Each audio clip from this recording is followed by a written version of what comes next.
Through its unconditional support for Israel, the American government has become one of the biggest obstacles to achieving peace.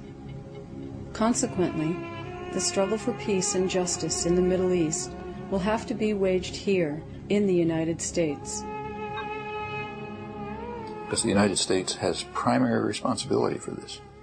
There's nothing either anti-Semitic or being a self-hating Jew and condemning U.S. policies which underlie massive atrocities and have been blocking a peaceful settlement. Have led the world pretty close to war several times, nuclear war. These are things that we ought to be concerned about. I mean, what Israel does, it's for them to worry about. What we do is for us to worry about. Americans need to wake up and find out what's happening in their name throughout the world. They have a responsibility.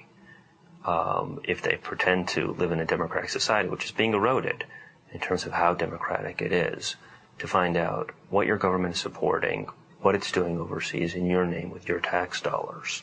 I mean, people here do not want to send helicopters to attack civilians. You know, if people know what's going on in the occupied territories, they're not going to want to support it. I mean, any more than they support other atrocities that we're responsible for. So you keep it quiet. Describe it as a defense against terrorism, not as brutal military occupation which is evoking resistance.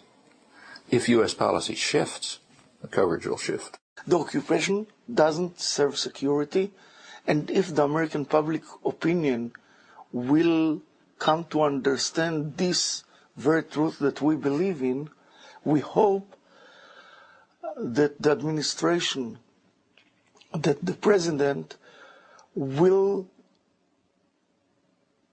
do whatever he can in order to help to facilitate the peace talks which will bring end to the occupation on one hand, safety and security to Israel on the other hand, and decent life for the Palestinians, as he suggested in his speech. He said it very beautifully, but he's doing nothing about it. The only way that Israel will have peace and security is by making peace with our neighbors. The only way that we will have a safe Israel is by making a just peace with the Palestinians. Their struggle in many ways is a just struggle. What are they struggling? They're struggling for a state. We in Israel have a state. The American people have a state. Why shouldn't the Palestinian people have a state?